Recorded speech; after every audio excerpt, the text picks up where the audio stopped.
ce sera Red Universe. Et je pense sincèrement être le mieux placé pour en parler ici. Red Universe, c'est une fiction un peu particulière puisqu'il s'agit plus que d'une saga MP3, d'un livre audio avec des acteurs dedans et puis un petit peu de montage, mixage. Et dans cette histoire, en fait, on va suivre, dans cette histoire de science-fiction, en fait, on va suivre les péripéties de plusieurs personnages, un peu à la Game of Thrones, pour ceux qui regardent Game of Thrones, et on va découvrir tout un univers qui est propre à celui de Raoulito, créateur de la saga. Red Universe, ça raconte l'histoire d'un exode, de gens qui fuient leur planète pour aller sur une autre planète qui s'appelle Antares 4, parce que le système politique qui vient d'apparaître, qui vient de se mettre en place, en fait, suite à une révolution, ne correspond pas aux gens qui ont fait la révolution. Donc c'est quand même pas de bol.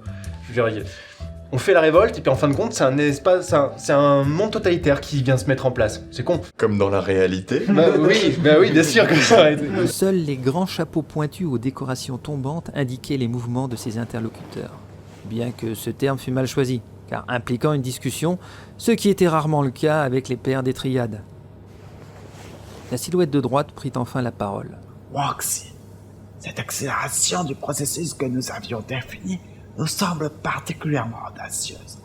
Les événements pourraient échapper à notre contrôle, alors que tout se déroule conformément au plan initial. Comme ce que je disais, la particularité de Red Universe, c'est que c'est un livre audio. Alors déjà, c'est un très grand livre audio, parce que c'est pas encore terminé, et on avoisine, on est à plus de 40 heures, peut-être plus de 50 heures si je dis pas de bêtises. C'est énorme, hein. Il y a 28 chapitres qui sont terminés, qui sont découpés, pour vous faire un topo, on en est au 350e épisode de 10 minutes.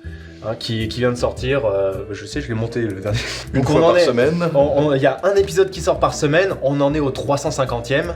Ça fait un paquet d'épisodes. Donc vous allez avoir un narrateur qui va vous lire une histoire. Vous allez avoir certes des acteurs qui vont jouer les différents personnages, vous allez avoir du montage et du mixage à titre illustratif en fait, pour vous placer dans le décor, mais c'est pas ça qui va primer. Et ce qui prime avant tout, c'est la narration, c'est le texte.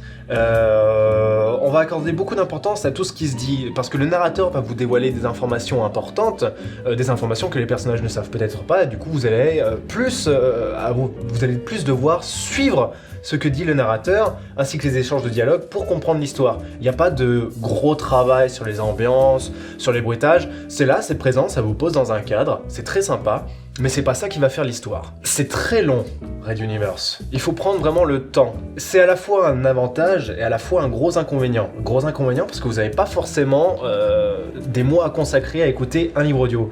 Gros avantage, si vous voulez vous écouter un livre audio, vous pouvez vous écouter Red Universe parce que vous allez avoir de la quantité à plus pouvoir en bouffer. C'est énorme. Et il y a aussi une grosse progression, c'est-à-dire que au départ, Raoulito faisait tout seul, et puis au fur et à mesure, des gens se sont greffés à l'aventure, et c'est devenu un projet complexe, bien organisé, bien ficelé, et avec des sorties régulières. On peut écouter Red Universe en sachant que toutes les semaines, on aura une capsule de 10 minutes qui va sortir.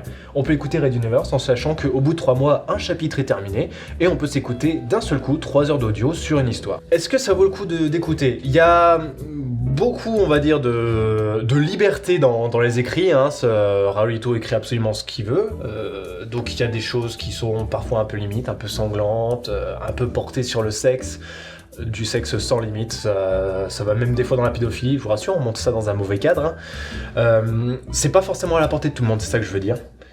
Par contre, ça reste une très bonne histoire. C'est plus que de la science-fiction, vous avez un décor de science-fiction, c'est un décor politique. Et c'est bien fait, c'est très intéressant.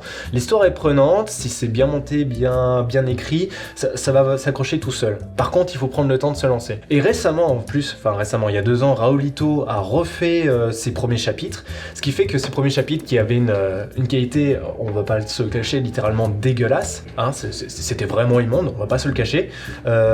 Maintenant, ils ont une qualité qui est vraiment potable et qui s'écoute bien. C'est pas quelque chose qu'on écoute pour sa qualité, on va dire, audio, c'est quelque chose qui s'écoute parce que l'histoire nous prend. Au bout d'un moment, même on zappe complètement la qualité, on a envie de découvrir ce qui se passe dans cette saga. Moi, je conseille.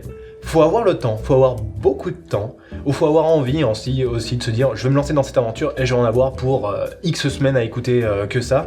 Mais je trouve que c'est une aventure très agréable à écouter. Je recommande. Et c'est disponible sur reduniverse.fr, je crois, si je dis pas de bêtises. C'est encore en cours, le premier tome est en cours d'écriture, et après, normalement, il y aura un deuxième tome, je pense, mais pour l'instant, on sait pas trop où ça en est. Le premier tome se termine déjà. Je sais pas encore sous quel format. Ouais, voilà.